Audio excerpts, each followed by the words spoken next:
नाज़रीन गिरामी, ये दुनिया ख़त्म होनी है, ये बात तमाम लोग जानते हैं।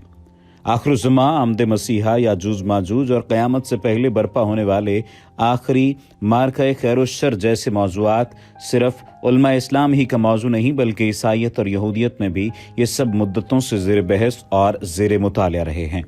हैरत की बात यह है कि तीनों मज़ाहिब के वो उलमा जो इन मौज़ूआत के माहिर समझे जाते हैं, वो सब गुज़श्ता 30 सालों से इन वाक़यात के करीब ज़हूर पजीर होने की इत्तला दे रहे हैं और बेशतर अलामात के ज़हूर से उनके शवाहिद भी पेश कर रहे हैं।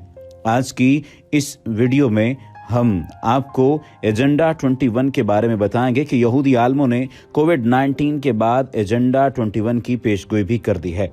अब सवाल ये पैदा होता है कि एजेंडा 21 है क्या और इसकी पेशगोई किस तरह से की गई है। आज की इस वीडियो में इस तमाम तर सूरत हाल का मुकम्मल जायजा लिया जाएगा। इन साइंसदानों की वार्निंग और तबाही के अंदाजों के बाद एक दफ़ा फिर इंजील मुक़द्दस के पुराने और नए अहदनामे खोले गए और अब ईसाईयत के तनाजुर में आखिरी मार्का खैर शर यानी आर्मेगेडोन के बारे में गुफ्तगू मौजूदा दौर का एक संजीदा मौजू बन चुकी है। ईसाइयों और मुसलमानों से कहीं ज़्यादा यहूदियों ने इस मौजू पर तहकीक की और सबसे ज़्यादा लिटरेचर भी उन्होंने ही तहरीर किया है। सेहूनियत की खुफिया तहरीक का आगाज़ उनका 1896 के इज्तिमा में वर्ल्ड प्रोटोकॉल्स पर इत्तेफाक, 1916 में बरतानिया के साथ इसराइल के क़याम के लिए खुफिया मुआहदे बिलफोर डिक्लेरेशन का ऐलान, 1920 से जाफा, तल अबीब और दीगर रेगिस्तानी इलाकों की जानिब यूरोप के यहूदियों की काफ़िलों की सूरत रवानगी का आगाज़ और आखिरकार 14 मई 1948 को इसराइल के क़याम तक सारे मराहिल उसी आखिरी मार्का खैर शर की जानिब पेशकदमी थे।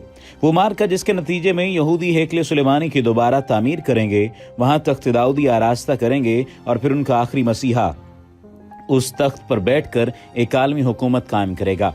यहूदियों से ज़्यादा कोई और गिरोह इस मामले में इतना संजीदा नहीं है। इसी अकीदे पर ईमान की बुनियाद पर लाखों यहूदी दुनिया के तरक्की याफ्ता मुल्कों से अपनी पुरआसाइश रिहाइशगाहें और बड़े बड़े कारोबार छोड़कर आज इसराइल में अगर आबाद हो चुके हैं। जिस तरह दुनिया भर में जदीद सेकुलरिज्म और लिबरलिज्म के तूफान से तमाम मज़ाहिब के लोग मुतासर होते हैं, वैसे ही इसराइल में आबाद यहूदी, खुसूसन उनके नौजवान भी इसकी जद में आए हैं। इसराइल का माहौल दरअसल खालिस्तानी हंगामी बुनियादों पर उस्तवार किया गया है, जिसमें हर नौजवान को मैट्रिक के बाद 2 बरसों के लिए लाजमी फ़ौजी मुलाजमत करना होती है और इन 2 बरसों में उसे मुसलमानों से लड़ने, उन पर फतह हासिल करने और मसीहा की आमद तक इसराइल को मजबूत बनाने के जज्बात से इस कदर भर दिया जाता है कि वो बाकी मांदा ज़िंदगी यही ख्वाब देखता रहता है कि कब वो वक्त आएगा जब वो उस फौज का हिस्सा होगा और उर्दन, मिस्र, इराक, शाम और सऊदी अरब में आबाद मुसलमानों का खात्मा करते हुए एक आलमी यहूदी हुकूमत के क़याम का मंजर अपनी आंखों से देखेगा। इसराइल और दुनिया भर के वो ममालिक जहाँ यहूदी मुस्तक़िलन आबाद हैं, वहाँ उनके उलमा जिन्हें कुरान अहबार व रहबान पुकारता है और इब्रानी ज़ुबान में वो रुबाई कहलाते हैं, गुज़श्ता 30 सालों से यहूदियों के बड़े बड़े इज्तिमात मुनक़्क़िद करके लोगों को आखिरी मार्का खैर शर की तैयारी के लिए मज़हब की जानिब लौटने और इसकी मुकम्मल पाबंदी का दरस दे रहे हैं। इन तमाम यहूदी उलमा में सबसे ज़्यादा मकबूल अमनून इसहाक है, जिसने 1986 में 33 साल की उम्र में सोफार नामी एक तंजीम बनाई, जिसका मकसद भटके हुए यहूदियों को वापस मजहब की जानिब लाना था। ये पहला रुबाई था जिसने अपने खुतबों के लिए जदीद टेक्नोलॉजी का इस्तेमाल शुरू किया। पहले उसने अपने खुतबात वीडियो कैसेट्स के जरिए फैलाए, फिर सीडीज़ और अब उसके यूट्यूब पर लाखों मद्दाहीन मौजूद हैं। तंजीम के इब्तदाई 4 साल बाद ही वो इस कदर मकबूल हो चुका था कि उसे सुनने के लिए लोग स्टेडियम भरने लगे। वो यहूदियों को ऐसी खालिस मजहबी ज़िंदगी गुजारने की जानिब राग़िब करता है जिसमें उरियानी और ग्लैमर की कोई गुंजाइश नहीं। उसने 2011 में यरूशलेम के टेलीविज़न सेंटर के सामने अपने हज़ारों पैरोकारों की मौजूदगी में 1000 टेलीविज़न सेट तोड़ने का मुजाहिरा किया। आज से 6 साल कबल दुनिया भर के यहूदी उलमा 4 चांद यानी 4 मून के इस कदीम तस्वुर के तहत इस बात पर बहस कर रहे थे कि आइंदा 3-4 सालों में यहूदियों पर बहुत बुरा वक्त आने वाला है और फिर उसके बाद हमारी आखिरी बड़ी फतह होगी। इस तस्वुर को वो अलमिये के बाद कामयाबी, कामरानी यानी ट्रेजेडी एंड ट्रम्फ का नाम देते हैं और यहूदी तारीख से ऐसी बेशुमार मिसालें देते हैं जब उन पर मजालिम के पहाड़ टूटे, जिसके बाद अल्लाह ने उन्हें फतह और नुसरत से हमकिनार किया। उसकी सबसे बड़ी दलील वो स्पेन में 1942 में अज़बेला और फर्डिनेंड के इक़्तिदार में आने के बाद यहूदियों पर तोड़े जाने वाले मजालिम से देते हैं। वो कहते हैं कि उसी साल अमेरिका दरियाफ्त हुआ था जो बाद में यहूदियों के आलमी मंजरनामे पर छाने की अलामत बना। इसी तरह वो 1967 की फतह को भी उन्हीं 4 चांद के आसमान पर तुलू से ताबीर करते हैं। ये तस्वुर दरअसल एक साथ आगे पीछे ऐसे चांद ग्रहणों की बाबत है कि जो इनके बड़े त्योहारों खुसूसन यौम कपूर के वक्त वाक़े होते हैं। अमनून इसाक ने 2014 और 2015 के इन 4 खूनी चांद ग्रहणों के बाद बताया था कि कुछ अरसे बाद याजूज माजूज और बड़ी आलमी वर्ल्ड शुरू होने वाली है और दुनिया में सिर्फ चंद यहूदी ही बाकी बचेंगे। यहूदियों के यहाँ खालिस बनी इसराइल की बर्तरी का एक गहरा तस्वुर मौजूद है और मसीहा की आमद के बारे में भी इन पेशगोइयों में यही दर्ज है कि वो खालिस बनी इसराइल की यानी आले याकूब की हुकूमत कायम करेगा। अमनून इसाक ने 2011 के अक्टूबर में कहा था कि मौजूदा यहूदी उलमा में आले याकूब में से सिर्फ 5% हैं और बाकी 95% वो बहरूपीय हैं जो खुद को आले याकूब कहते हैं और उन्हीं की वजह से अब यहूदियों पर अजाब आएगा और नतीजे के तौर पर खालिस बनी इसराइल ही बाकी रह जाएंगे।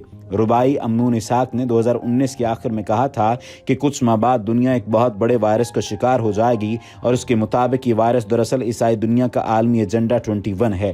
कोरोना वायरस ने इसकी पेशगोई सच साबित कर दी। उसने फिर 28 मई 2020 को कहा कि पहली कोरोना की लहर खत्म हो जाएगी, मगर उसके बाद अक्टूबर में दूसरी लहर शुरू होगी और इस दूसरी लहर के 9 माह बाद दुनिया में मसीहा के आने का दौर शुरू हो जाएगा।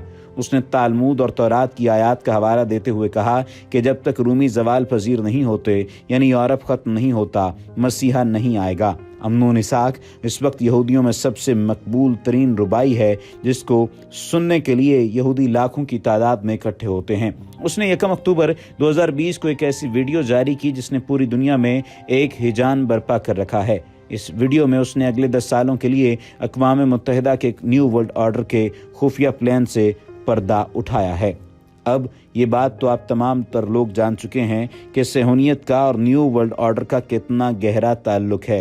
इल्यूमिनाती सियासत और दज्जाल की आलमी हुकूमत का जिक्र हम पहले भी 12 दफ़ा कर चुके हैं कि इल्यूमिनाती एक सीक्रेट सोसाइटी का नाम है जिसकी बुनियाद एडम वेस्टपॉट ने 1 मई 1776 में जर्मनी के शहर में रखी। ये लोग एलानिया ल्यूसीफर यानी शैतान की पूजा करते हैं और उसे खुदा मानते हैं। मगरब और अमेरिका में ये तंजीम और इसके अहदाफ और मकासद अब किसी से ढके छुपे नहीं रहे। मगरबी मीडिया के साथ साथ हमारे ज़राए अबलाग में भी ये बात बहुत मशहूर है कि साबिक अमरीकी सदूर जिमी कार्टर, बुश जूनियर और सीनियर समेत बड़े बड़े सियासतदान, रॉकफेलर और रोथशाइल्ड जैसे दुनिया के सबसे बड़े सरमायादार और बैंकर्स इल्यूमिनाती के मेंबर्स रहे और हैं भी। दुनिया में ये बात मानी जा रही है कि इल्यूमिनाती और फ्रीमेसन्स दुनिया में दज्जाल की आलमी हुकूमत के क़याम के लिए कोशां हैं। इस ख्याल को तक़वियत इस बात से भी मिलती है कि इल्यूमिनाती और फ्रीमेसन तंजीमों का सिंबल दज्जाल की एक आंख वाला अहराम है जिसका अक्स अमरीकी डॉलर पर भी वाज़े तौर पर देखा जा सकता है। इस्लाम जो तालीमात हमें देता है उनमें क़ुर्ब क़यामत में दज्जाल की आमद का जिक्र मौजूद है। वो शैतान का ही दूसरा रूप होगा जो खुद को खुदा कहलवाएगा। जो लोग उसे खुदा मानेंगे उन्हें दुनिया में इज्जत, दौलत, शोहरत और सब कुछ मिलेगा, लेकिन जो लोग इसका इनकार करेंगे उनके लिए धरती तंग हो जाएगी। आज बैनुल-अक़वामी मीडिया के थ्रू ये बात सामने आ रही है कि दुनिया में कई लोग दौलत, शोहरत और कामयाबी के लिए इल्यूमिनाती के मेंबर बनते हैं। उनमें अदाकार, गुलकार और सहाफ़ी भी शामिल हैं और कई ऐसे सियासतदान भी जो इलेक्शन जीत कर मैदान सियासत में नाम कमाना चाहते हैं। इस्लाम की तालीमात के मुताबिक दज्जाल का फितना इतना बड़ा फितना है कि इससे हर पैगम्बर और रसूल ने पनाह मांगी है और अपने पैरोकारों को डराया है। अल्लाह सुब्हाना व तआला हमें इन साजिशों को समझने में आसानी दे और हमें इन साजिशों से बचाए। वमा अलैना इल्लल बलागुल मुबीन।